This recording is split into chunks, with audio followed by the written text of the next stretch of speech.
Hello and welcome to Merlin Leadership Unplugged. Merlin is the world's second largest location-based entertainment company and growing quickly. We have 140 attractions around the world and we've got leaders in over 20 different countries, from our on-site teams to our executive committee. And each one of those leaders has an amazing, inspiring story to tell. This podcast is the platform where you will find them. My name is Ioanna. I head up leadership development in Merlin, and I started this podcast because I believe leadership is for everyone. Each episode, I'll be speaking to one of our leaders about their story and personal journey to where they are today. We want to give you a real good insight into the people who help us share the magic around the world and inspire the magicians of the future. This podcast is not scripted. It's all directly from the heart of the people who help us bring magical experiences around the world every day. In this week's episode, we have the awesome, inspiring Fiona Eastwood. Fiona is our Chief Operating Officer of our Midway attractions and resort theme parks globally, a great mentor, a leader who truly flies the flag for her team, and somebody with an amazing life and career story. Enjoy. Well, welcome to Merlin Leadership Unplugged, our new leadership podcast. And I wanted this to be called Unplugged because in the last 12 months that I've done this job, heading up leadership development, I've had so many conversations with people saying, I think leaders need to be extroverted. I think leaders need to go to specific universities and do specific things. And I've heard all these kind of various comments in the last 12 months, and I thought, we need to kind of, really demystify it a bit. And we need to highlight stories of people that are very similar to a lot of our Merlin employees, colleagues out there around the world, and for them to find that point of relating and that connection. So you're my first guest. Cool. And I really wanted you. And I wanted you for a number of different reasons because I've not known you for that long, but for the time that I have, I see a number of things that are quite inspirational to me. So one is the way your team speak about you. The second is how you really fly the flag for your team at any given opportunity. The third one that I was really kind of standing back and admiring in the summer was when we were selecting the Excalibur class and the kind of personalized notes that you sent everybody following the process and how individualized it was to each person. And I thought, she's probably got the craziest diary in the world, but she finds the time and the energy to do this properly and to do it relevant to each person. So I really admired that. And then I wanted you also as a guest because you're a fantastic mentor from what I hear. Yep. And I thought, how does she make it all happen and fit it into her calendar? So thank you for being my first guest. Pleasure. And my lucky charm. Episode 1, Series 1, many more to come. Let's not tempt fate. But I really thought who could be better to give me a bit of her energy and vibe and aura and share her knowledge with me on this new journey of podcasts. So thank you from the bottom of my heart. I thought we start with, I always like to ask this question, what's the Fiona that we don't see on LinkedIn or we can't see on your CV, that little statement that we all have. So tell me about kind of your upbringing, how it all started, anything you want to share. Yeah, great. No, and thank you very much. I think this is an amazing idea. So well done. I think it's a great initiative for people to learn more about leadership in a different way. And no pressure, obviously, being the first. So in terms of what you don't see on LinkedIn, so I am a mum. I can't even really say I'm a mum of a child anymore because my son's 20 and at university and already starting to leave the parental home, as it were. I'm from Lancashire originally, northwest of the UK. Nice. Still got a little bit of an accent, although my parents did send me to elocution lessons from a very early age, age 3, would you believe? Wow. I was doing public speaking exams, which is bonkers. At age 3? Yeah. That's amazing. Up until about 13 when I thought actually it's no longer cool to do this. So I have lost my accent, but I then moved to London for university when I was 18. And I've been here ever since, apart from a brief year stint in America where I lived in Washington. Wow. Yeah, so I'm still in London now, and happily married, hopefully, and a mum of one. Fabulous. And what was the reason they sent you to elocution lessons? Like, I'm intrigued. I'm thinking, do I need to do this for my boys? No. Them obviously having a Greek accent. Do I need to get that out there soon enough? No, I think in their mind it was about having confidence and being it. able to go into public speaking. My dad was almost like an early feminist in many ways. And I have this great story whereby a relative bought me and my sister, there's 7 years between me and my sister, an ironing board and a washing machine or something like toys.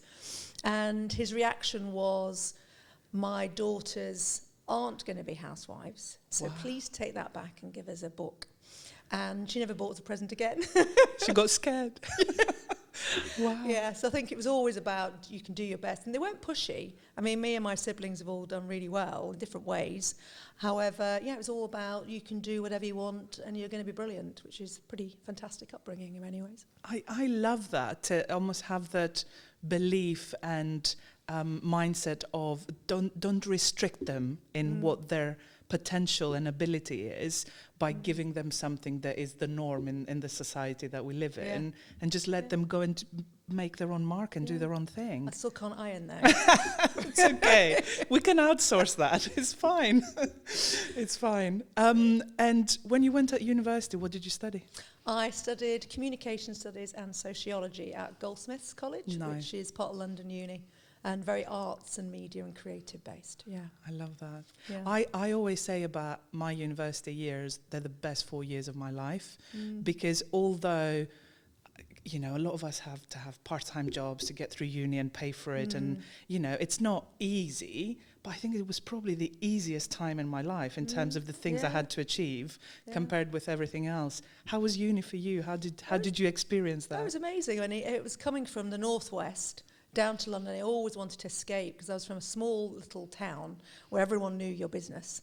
And if I went to the sweet shop after school, my mum knew about it. Wow. So going to London was this ambition of mine. I wanted to get away from everybody knowing your business. And so it was a bit of a culture shock to begin with. But I absolutely loved every minute, and I've still made lifelong friends there who are still in touch with, lived throughout our 20s pretty much with a group of people who are all still my really close friends. So made great friendships, but also brilliant course. I wanted to be working in media, was always my ambition from about age of 15. And then did some work experience and changed my mind. What happened? Well, I was just like, I'm not one for hanging around, watching things happen. Now, that might have been a bit unfair, but it's ironic now my son wants to get into media. And I did end up in media in the BBC, but it was in marketing rather than programme making, which was always my dream, was to be in programme making. So to physically go into production and produce documentaries and series. It was drama. I was always really into drama. Wow. Yeah. There was 2 shows that I watched age 15 that made me think, I want to work for that company. It was The Monocle Mutineer and Singing Detective, both really creative, really different. Wow. And then also the BBC are in trouble with the government. I thought, what an amazing organisation. I want to work for them. So it was pretty impressive when I finally did work for them in my mid-20s.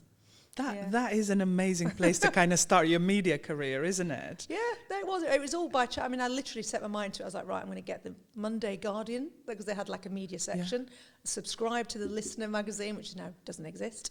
And I did a survey of women in media as part of my A-level course, got all this feedback about what it was like being a woman in media.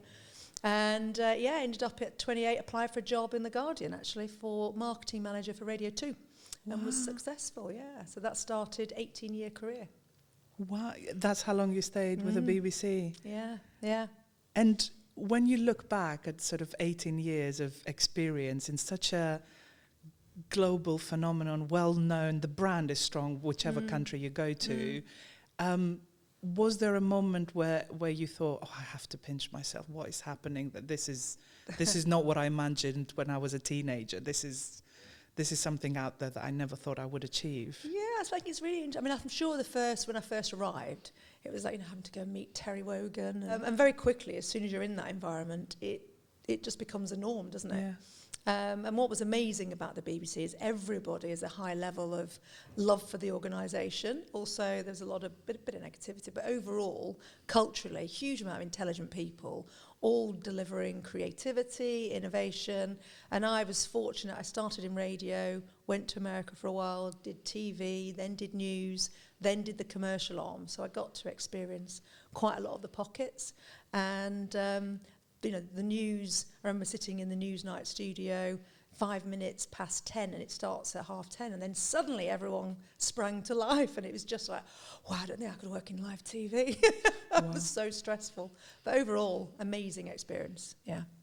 Did you have a favourite role that you did in those 18 years? Because that is a huge variety of roles in departments that operate possibly quite differently, right? So did you have one that you thought, oh, I think this is my favourite, looking back at it now? I had some great advice early on in my career, which was always run to something, never away from something. Okay. And when you choose a role, think about what story it gives for your CV. So every time I selected a role in the BBC, and you always had to go through a massive recruitment process, it was always about what can I do, how can I drive change, and what have I got to show for it. So every role that I did always had a bit of a change management. And I loved BBC News, the energy and the passion there. My absolute favourite was probably Doctor Who and BBC Worldwide. Because that was just a fantastic brief, which was how do we create 100 million brand? And so that was very much looking at a piece of content and how it could stretch across different formats, from a live events perspective to gaming. And so that was really, and it was also a brilliant time in the show because it was Matt Smith and Karen Gillan, who've all gone on to amazing careers, which I love. That was probably a highlight. It's interesting, we did a knowledge exchange call with the BBC recently, and the senior vice president for marketing came and spoke to our Excalibur group just in terms of how do you amplify the brands, how do you make them bigger? And it's one of their projects. And she spoke about how sometimes you see a brand on paper and you think, I don't know if it's going to be this massive new thing, but sometimes it becomes, and you know, it's about the collective creative people that take part in it.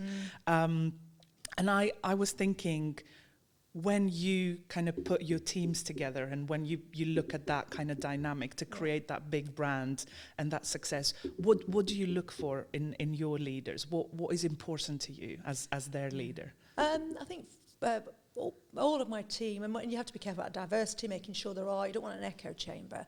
But I guess if I look across my current team, I think what they all have in common is they work hard. They are all absolutely passionate. They care about people. That for me is a red line. I won't have people in my team if they don't think about people as the biggest part of their job. And then they are long-term, short-term operational experts. Then it becomes about how you craft different skill sets within that team. But certainly authenticity, honesty, and clarity of communication are also quite important.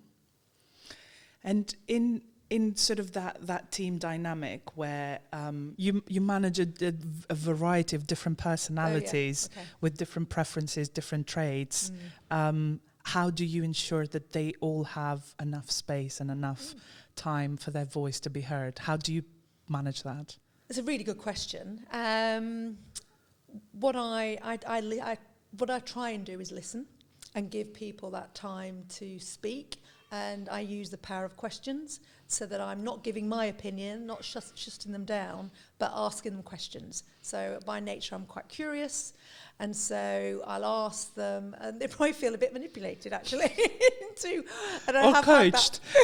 Let's call it coached. Yeah. I have had that feedback that they know where I'm going. However, I think they learn and they grow from that questioning. And it's probably because they worked with you for such a long time that they, you know, that methodology is clear, but, you know, with that positive intent of you want to help them get to that good place. Yeah. So they can predict it, but they're still open to it, right? Absolutely. I believe so from my 360. It's good. You spoke about all of the things that you've kind of achieved in your career, and I said in my introduction how you're a mentor and you sponsor big programs that we have like Excalibur Rising, and everybody wants to do an interview with you or a podcast with you, like myself. And how do you fit it all in and still find time for you to do the things that make you happy and recharge your batteries? Well, I had the amazing Nikki Biggs. Great PA. It's a great PA, and make sure that everything fits in. But I do prioritise mentoring. I benefited massively through my career by being mentored. And it's amazing when you reach out to people, people are happy to do it and very generous. And I get a kick out of it. So the people I mentor at the moment are always like, oh, thank you so much. I'm like, no, I also benefit from this. I enjoy it as well. So how I find time, it is being quite disciplined. So I make sure I have twice a week, I do the gym, first thing in the morning. I've got a gym that's a 5-minute walk from where I live, so I slot that in at 7 a.m. Do that twice a week. I do dog walks at the weekend, which absolutely free my mind and I can empty. And I also do yoga, which also is one of the thing I do that I just stop thinking about stuff. And so that allows my brain to rest a bit. I concur. As a fellow yoga lover, it's the only time in my week when I commit to it and I do it that my brain just stops amazing, the voices. Yeah. And then what I find after I've done a class is that the brain is so empty that creative ideas pop in. It's almost like the clouds have separated and now I can think creatively about stuff again. What dogs have you got? A cockapoo. Oh. Who's 4 and very demanding. Big personality. Big personality. And if there is ever a week where, for whatever reason, you're unable to do your 2 times a week in the gym or your dog walking, do you feel it? Absolutely, yeah. How does that feel? Yeah. It's that moment where it just a bit out of sorts. Haven't had that decompression time.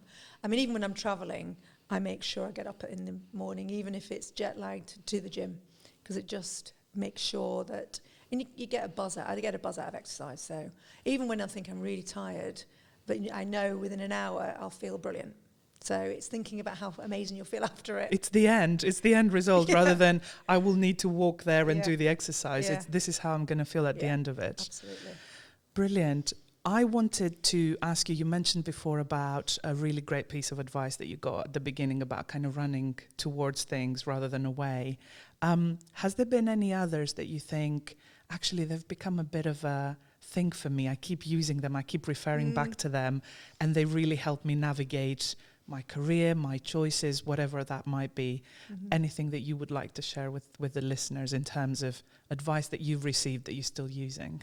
Yeah, I think there's quite a few, but one that really stood out for me, and again, I was glad it happened early on-ish. I didn't get a job I went for, and I was told it was in the bag, and maybe I'd behaved that way in the interview process at the BBC.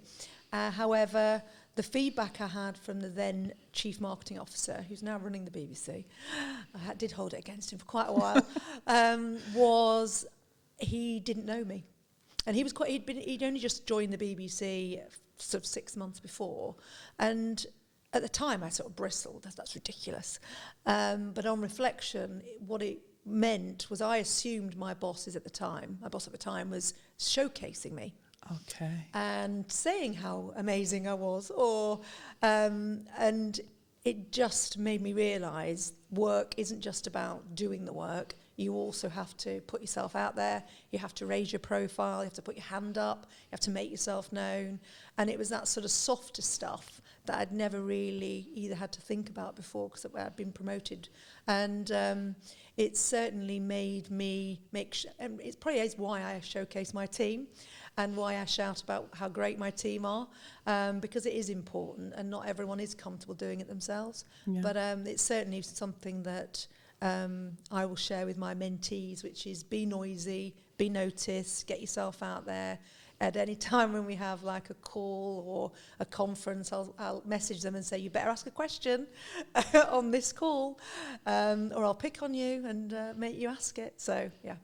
Is that how you dealt with that feedback? You literally kind of went head in and started doing things that would almost give you that visibility? Or did you have to take a bit of time to I don't know if lick your wounds was the right phrase, but you know what I mean. You had just, you didn't get the job you wanted and you thought you would, and you also got some constructive feedback. What was your next few actions? What did you do next? I think I thought, right, okay, from now on, anything that I do, I'm going to make sure he's aware of it. And then it wasn't long after that, another opportunity came up at BBC Worldwide. So in hindsight, that was the best thing that could have happened, because this is way better.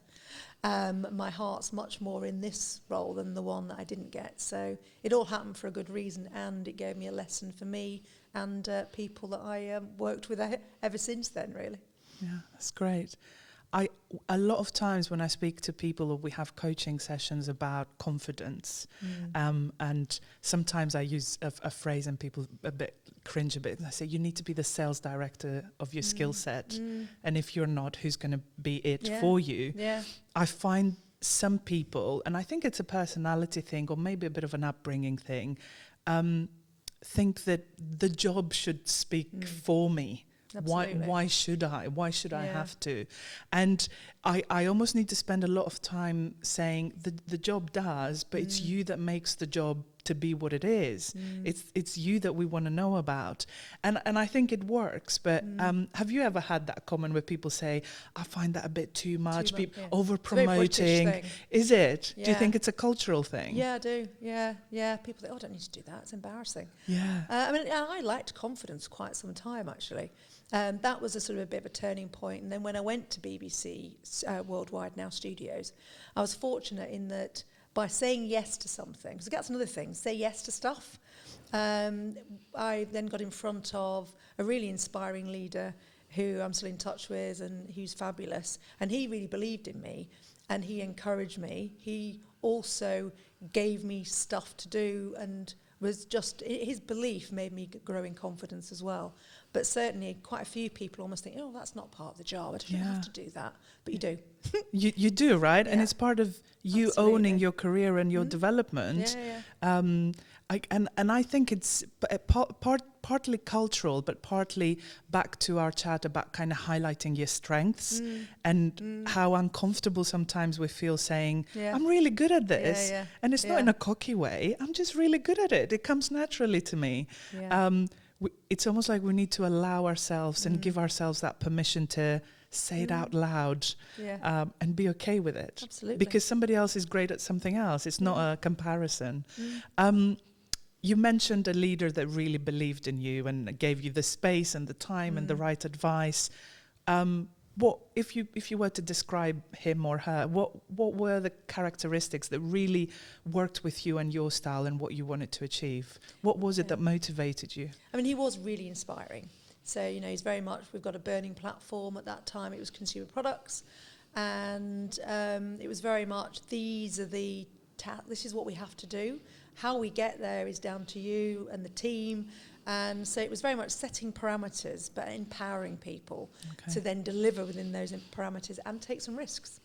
And it was okay to fail, but it was also encouraged to innovate and try stuff without the pressure of thinking everything had to work. I see. Yeah. So almost that safe environment to trial and error, but without any consequences. He was also great fun as well. And it probably helped that he's also northern. So there was a connection point. Yeah. Was he from Lancashire? Yeah. So again, that was that sort of shared cultural background, I guess, as well. It's almost like connecting at the roots and then, seeing that kind of leadership style. Did you take things from him that you might be using or, not traits necessarily, but the way he would approach a meeting or a brief or a... Yeah, I did. And it was always that danger of, is that trying to ape how a man behaves? However, I always noticed if you come into a meeting, he'd sit in the top of the table and he would sit down. If people were chatting, he'd just sit there and then almost everyone stopped and looked at him. And it was just I thought, wow, that's amazing he's done that. So he would wait for the silence. Yeah. And I thought, that's so at that time, I would not have behaved. Oh, wow. And it was just really interesting. There was things like that, how his presence was made, how he made his presence felt, actually, was quite inspiring, actually. So he didn't have to say much. He just had to be there and wait for the right moment to kind of, for people to focus their attention. when we release this first episode, it's going to be on International Women's Day. And to me, it's a very special day, and the fact that we really celebrate it properly, globally. Mm-hmm. What does it mean to you to have that? I mean, you know, if you look at the calendar, we have a day for everything nowadays. But to me, that is a day that really means a lot. Yeah, it's our month, isn't it? Yeah, it's like a celebratory approach to everything that, you know, women have achieved, need to achieve. Mm-hmm. What does it mean to you? I think it's threefold. So I think, yes, it's an amazing time to celebrate women and what women can do and are capable of doing. I think secondly, it's highlighting how far we've still got to go in terms of equality, parity in pay, and all of those important things. And how much, you know, what we should be aiming for is that young girls look up and see themselves across society. You know, in nearly every single culture, society, women are about 50% of the population. Coming to work, that's not the case. The further up the organisation you go. And that for me is what you know, International Women's Day or month hopefully won't exist in the future, because you won't need to, because it will just be the norm. The norm. Yeah. The everyday things we do. Hopefully.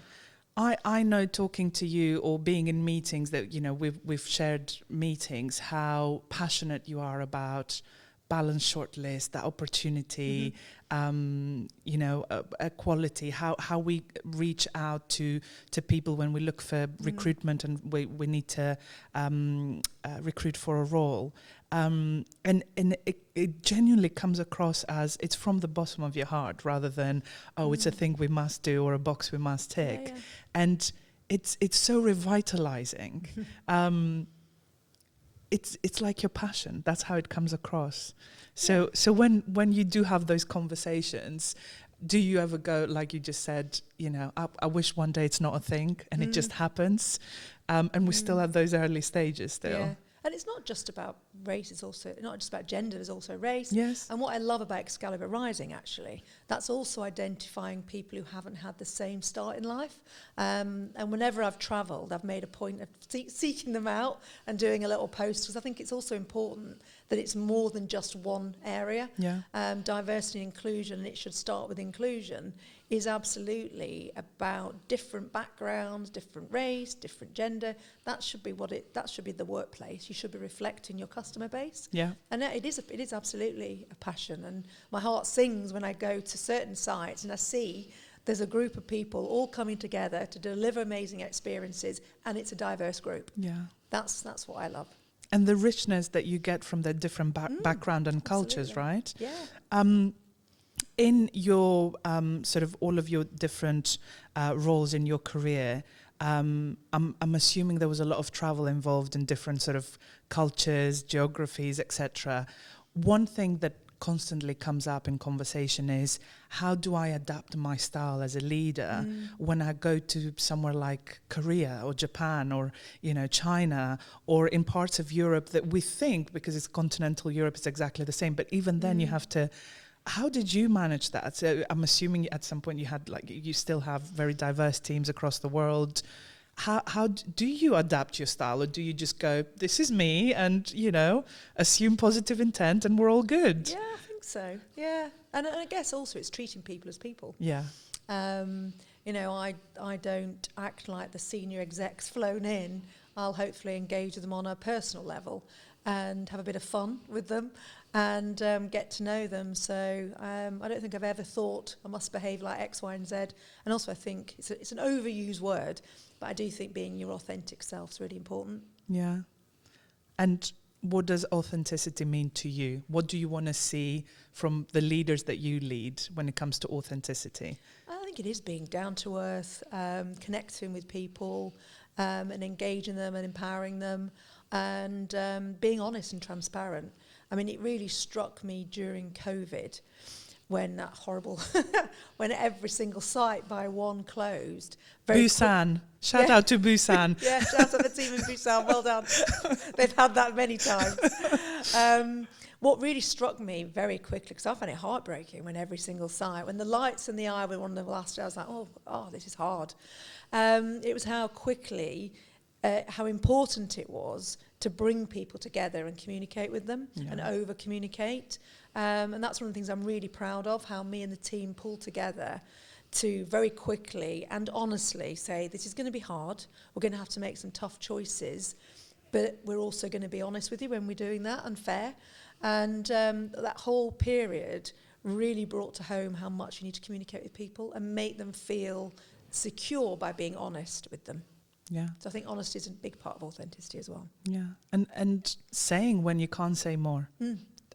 This is one of those times where I can't share it for whatever reason. Yeah. But I agree, during COVID, the isolation kind of spread across different areas. So yes, you were isolated at home and away from people, but I felt that it was sort of on a mental and well-being level as well. And you felt like you had to go on the 6 o'clock news to see the next press conference. So the more people that you worked with shared with you, the more included you felt, right? Yeah, and we had advance notice because we have a site in Wuhan, but so we were already doing various things. What I loved were how the teams then, in Australia, because they were on the first to close, they started doing live feeds online. And had this amazing thing which did bring tears to my eyes when this young girl posted on social media that her grandmother was making a point of watching the penguin feeds every morning. And that was all. So that was about us bringing memories, still continuing to give people amazing memories in a very hard environment. And then it was like, right, everybody, look at this. When you're closed, you could try this. So there was a great amount of sharing best practice and encouraging reasons to be cheerful. I'm really proud of my team because we started the first week, right, let's all get together and we'll change the time zones around a bit and just chat. And then that chat very quickly, within about 2 weeks, came to, right, what can we do? What can we do to come out of this stronger and fitter for the future? And we moved incredibly fast because we didn't want it hanging over people, that we were going to have to make some cuts and lose jobs, which is, no matter how senior you get, that's never nice, nor should it be. However, we did it with grace and we did it in a really fast-paced way as well. I love that story about the feeding the penguins, and it just reminds me how important we are to our customers and what it means to them to have our attractions globally, to be part of their weekends, celebrations, anniversaries. I see my 10-and-a-half-year-old going into Legoland Windsor and I'm thinking, that face, if I could frame it on the days that he's not that nice, it would be lovely. But I feel an immense sense of pride working for a business that creates that emotion in people. We're all about bringing joy to people's lives and creating memories. It's fabulous. And then when you see it sort of, all of the things that we do in Magic Wand and with disability and all of our initiatives there, it just fills you with pride to be part of this organization. And one of the reasons I wanted to do this was because I firmly believe we have some amazing leaders in our attractions that maybe they wouldn't think of themselves as leaders because of their grade or their title. But my goodness, those examples about the live feed and how people just plowed through, that is leadership right there. I mean, there's a huge amount of brilliant examples throughout. And it was like, right, still with pride. Look at what's happening in the team in Australia are doing, look what the team in America. So it was a fantastically organic time and just brought home to me about how it's important to communicate because there's pockets of amazing, excellent work going on that everybody could learn from as well. Yeah, absolutely. And during that time, I think we all had to face things that we never imagined before. And it kind of got me reflecting on the whole notion of conflict and how we manage conflict in an organization. And I think it's another one of those that people give it a bigger meaning than actually in my book, it's a healthy debate with positive intent. What do you think the role of conflict should be in a team, in a business? Well, in my 360 feedback, I'm always told I'm direct. And I had this training at the BBC called The Well, which felt like you were at the bottom of the well. Because basically, in the room, people were writing feedback about you. Whilst you were there? Yeah. Oh, attending whilst they were writing? Yeah. Wow, I can see the title now. That's amazing. It was like, oh, wow. Yeah. And so it was like what Fiona does well, what Fiona does differently, what Fiona needs to stop doing. And what's always I can always remember that what she should stop doing was direct but always. So that was very much that conflict of I will be opinionated, I will give my opinion, but it's about how you sometimes need to perhaps adapt that for different people and how they take that feedback. Yeah, it's just northern honesty, isn't it? It is, I think so. It's just northern honesty, but it's not wasting time. Yeah. And there is all sorts of sort of high-performing team theories that talk about debating at work is healthy, conflict is good for you. Mm-hmm. What can we do for our leaders to almost see that as a non-negotiable? It's part of the job. It will happen. Yeah. Is it rephrasing it? Maybe. Is it giving it a different word and calling it a healthy debate? Yeah. Because I feel like there is a bit of fear when you say there is conflict and then people go really defensive. And I would love them to get to a frame of mind of it's part of it. It's going to make us a better, stronger, high-performing team. Yeah, and that is about diversity because it would happen naturally. Because if you have got different types of people in a team, you would get different viewpoints. And again, it's role modelling that behaviour of how you bring out those different viewpoints and how you encourage debate and a dialogue rather than one or two people dominating a meeting or a conversation. Yeah, and it is about, rather than people presenting, which does happen rather too much on PowerPoint, send the PowerPoint ahead of the meeting and then have a couple of points that we all should debate. Because what often happens is someone presents a deck for 50 minutes of a meeting and then there's 10 minutes to talk debate about it all. It should be reversed. Should, yeah. Send it out ahead and then spend the hour talking about it and debating it. This is actual advice, people. So listen up and follow. I was thinking, you lead an amazing group of people, talented in their own way, each one of them doing amazing things for Midways and now RTPs. What a massive job. If you weren't leading this team in Merlin, which team would you want to be the leader of globally? You can pick sports, you can pick anything you want. Wow. If you could be the leader anywhere else. And I know it's very tough to think outside of Merlin because it's so brilliant, but who else would you want to lead? Wow, that is a tough question. It's not one I've really thought about, to be honest, because I do love my job and I'm incredibly fortunate in having a job that I love. If I was to do anything else, probably be Director General of the BBC. There you go. Interesting. I mean, that is a diverse group of people. Yeah, maybe that would be running, or actually running I've always thought about being an agent, running a talent agency would be quite cool. So. Oh, what sort of talent? Like actors, dancers? Ooh. Negotiating contracts, raising people's profiles. That's quite I see a Netflix series coming up. We could do like an internal Merlin one. This will be my next project. I'm so stealing that idea. When you kind of think about the things that get the best out of you, you said that exercising regularly, you know that is almost like you're refueling, you're stopping and reflecting time.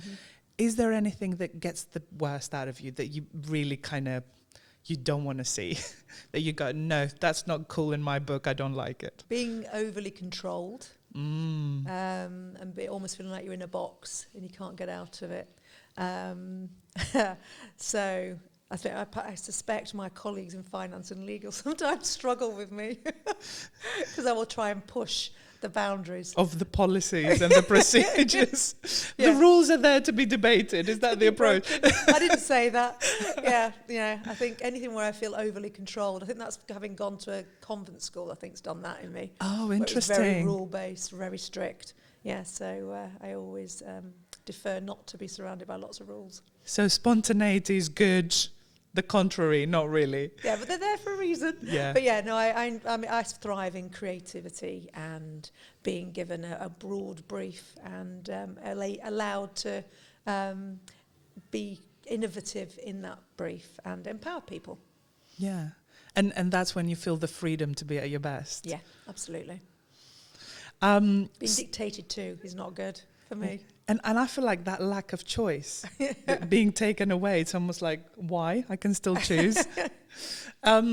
So in terms of the team and how it's set up and what they all bring, do you have any specific routines or things that you do with them sort of consistently, or things that you would like to share? And I know every leader is unique, and you know, we all do things in a different way, but I like, what would it be if I was like a fly on the wall in a team meeting of yours? Would I see a specific structure? Would you leave it a bit more open?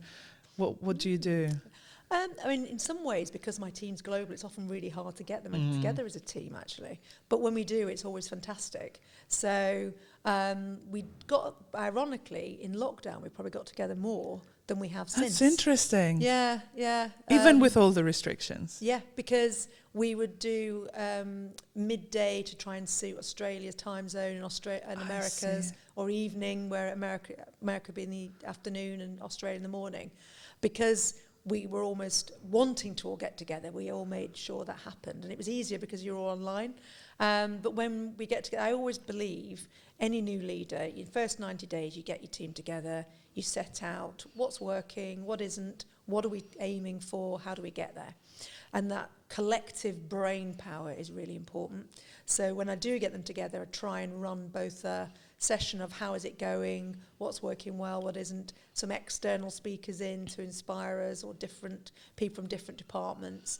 So that's when that works. And then in terms of, when it's not the full team, we have monthly business reviews with each region in a set format. I do quite like a template so that we're not looking at different versions of the truth. I like to have one version of the truth and one way of looking at stuff so that you can see what's going on. And at that, we'll have hot topics. So let's not spend too long looking at what's happened. Spend more time looking at what's the trends are, what do we need to think about going forwards, and use, again, the collective brains in the room to talk about those things. I like that. So a bit of structure, but not to the point where it becomes restrictive to creativity and innovation and kind of thoughts being exchanged. Yeah. What do we need to talk about rather than report? I see. And do you ask them to send the decks in advance? Yes. Absolutely must. Yeah, and I probably drive them at the wall by saying, right, okay, I think we've got that. We've read it in our head. Can we now talk about the stuff that we want to talk about? Yeah. You mentioned before diversity and inclusion and how important it is. And I see you really championing that in everything that you do and every conversation that we have. I feel like some organizations are like right at the beginning of it, some are in the middle. I can't think of an organization that's absolutely nailed it in terms of they're doing it brilliantly. We can all learn from them. I feel like it's a new thing for a lot of us to be conscious of it and to lead that way. In your experience and what you see and sort of from colleagues from previous businesses, is there anybody that's doing it amazingly, would you say, or we're all kind of in that learning journey? Look, I think the BBC was quite unique in a way, and certainly in my mid-20s we were already talking about diversity and flexible working and women returners. And in some ways I realise now how fortunate I was, because looking up at the organisation at that time, there was a woman running TV, there was a woman running radio, and a woman running news. So that was 3 of the biggest jobs in that organisation, not the biggest one, but 3 of the biggest jobs were all run by women. So I think that was an organisation that very much was all around diversity and inclusion. Ironically, I don't think it was doing equal pay at that time, as we found out afterwards. Through many articles in the press. Yeah. But I think also media is, even though there's still issues with portrayal in media and there's a lot more to be done on race, both BBC and others, it was certainly very much at that ahead of the curve on those areas. And we're talking 18 years ago? How many years ago? Yeah, more than that now. Yeah. So that must have been a point of inspiration for you as well to be in that organisation and still carrying that through. And we spoke about the balanced shortlist and how passionate you are about that.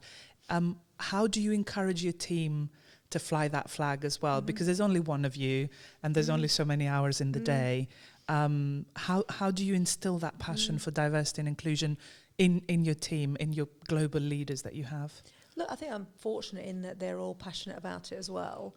And certainly the start of the work we did on D&I with Emma and the team was around, there's a brilliant quote from our former, one of our former shareholders who said, what gets measured gets done. I love that. And that was a fantastic platform to start. You think, actually, where are we now? Where do we want to be? How we get there? Some of the things around balance shortlist, etc. And certainly in terms of my team, early on sharing with them what we were doing corporately, and they all just ran with it, actually. But at the same time, when they were recruiting, I was like, you are doing that, aren't you? Just double checking. Have you recruited for that properly? Yeah. So, no, they're all, I'm very fortunate. I have a great team as well. Yeah, and it's important that it's not, again, it doesn't feel like a tick box exercise for them. It's something that they're equally passionate about.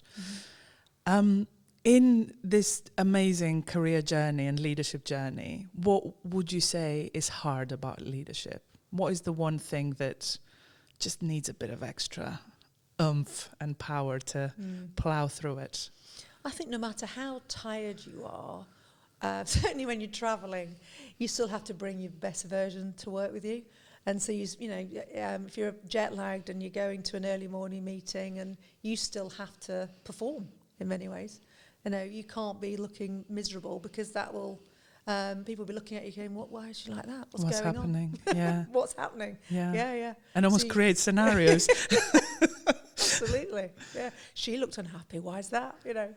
So I think you've always got to be conscious of the fact that you're on display and you're being watched and looked at, and you're role modelling behaviour. No matter how tired or exhausted or fed up you might feel, it should always be a positive outlook.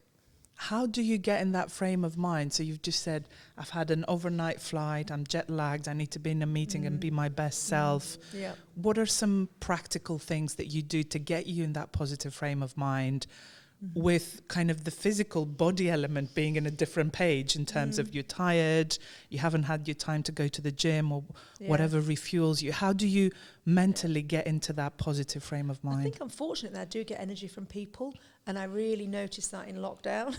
I was saying to my husband and son that I need more. So I love you, but I need some more people to talk to. So I think I am fortunate, and I will smile and laugh, and so I think it's I guess it's part of my a fortunate part of my personality, in that I do enjoy meeting people and I do enjoy a chat. Several people who travel with me often make fun of me because I will talk to anybody. So if we're in a queue, I'll be chatting to people, or those sort of things, which they say, why are you doing that? It's weird, but just normal for me. But it's your energy point. It's like Yeah. what refuels you, especially when you need it the Absolutely. most. Do you find that it's a gradient? So the more tired you are, the more you More possibly chatty. use. Do you just seek it out more potentially? It's like Tigger or something, yeah. That's Get more and more fantastic. energy from people, whoever they are. And then when it comes the time to, there's no traveling required, it's the end of the week. What makes your heart sing? Like, what really either calms you down or recenters you or really makes you happy outside of work? It's friends and family. I'm fortunate now my parents have moved closer to London, near my sister, and I'm seeing more of them. And my husband, my son's away. I miss him dearly. Only in Manchester. A million miles away. Not that far. Yeah, you get zero communication from a 20-year-old. All I get is texts, and I'm grateful for those texts. But he goes, I'm alive, it's all good. That's as far Or as it I goes. need money. Yes, that is definitely a very regular text. It's very student behavior. So he's on profile. He's very aligned. Yeah. So it's family, friends. That makes it for me. And do you like to entertain, or are you a cook? What do you do that kind of re-energizes you on top of all of the great exercise that you've done? You're so committed to it. I do cook. I do a lot. I don't do masses of entertaining, but I love going to the theatre. So I make a point, me and my husband, once a month we'll go to a theatre production. And I absolutely adore doing that. And is it more like the classics or musicals too? Everything. Yeah, probably not so much the music. I don't think he'd come to those. I was going to say, I did that to my husband once, and he looked at me about 10 minutes in and he said, why do they break in song every 10 to second? I said, it is a musical. He goes, oh, I hadn't realised what you meant by that. Yeah. So you don't drag him to musicals? We went to Cabaret, which was the best thing I've ever seen, which was amazing. And a couple of Fridays ago, we were at Phaedra, which is a Greek tragedy. That was amazing. A modern interpretation of it at the National Theatre. Highly recommend that. Oh. Yeah, so it was quite a broad spectrum, actually, of stuff. But you do it once a month? Yeah, yeah. It's that passion. It comes across as a bit of a passion theatre. Yeah, no, I love it, yeah. And I also missed it during lockdown again. Yeah. So it's one of those things, right, now we're allowed to again. As I said, I hate rules. We will now do that monthly. Yeah. So how did it feel when you were listening to Boris going, I'm going to change this, you can exercise for 20 minutes but not 30-minute walk? And I ignored all of it. it kept changing every other week. I just ignored it. Yeah. I went and did dog walking, and I very early on I did then go and see a friend on her doorstep because it was like, I need more. I need to see people. Yeah. And I think that's what a lot of us struggled with, the kind of human interaction and connection just being abruptly just taken away. Yeah, yeah. And it's not because you're traveling, you've got a busy diary, you haven't seen them. It's because you are not allowed to. There's something really, as you said, dictatorial about it, isn't it? Yeah, no, absolutely. It was horrific, yeah. We're glad we're at the other end of it, and we don't just have Busan open anymore. It's all 140 attractions. Yeah, but it's only just now, really, with China reopening. Yeah, I mean, those poor guys in China, they've had it for a much longer time than all of us combined. I know. They started it and they finished it, yeah. I've had so many people from China reach out to me and say, we really want to come to the senior leader induction, but we can't. Yeah. And I was like, whenever you can, please. Yeah. And this is the first one we're doing at the end of March, where I think it's 50% colleagues from our Asia parks, which I'm really excited to meet them. But I think it goes to show in the way that also the business has been performing, in how people have really missed the fun and the connection and the joy. So it's great to see. Back at the beginning of the podcast, we talked about the aim of this being demystifying leadership through some really inspirational stories. So if our listeners want to take one thing away and really start working on it, what would you want them to remember, action, do differently, especially if we think about all of those frontline people that we have in all of our attractions and how they are the ambassadors of Merlin, how can they lead day to day? It's interesting. So I had a young girl, woman, reach out to me at Alton, actually, who wanted to talk about the experience of what it was like working as a host. And what amazed me was her passion, commitment, and wanting to deliver great work. And I think we sometimes lose sight of that.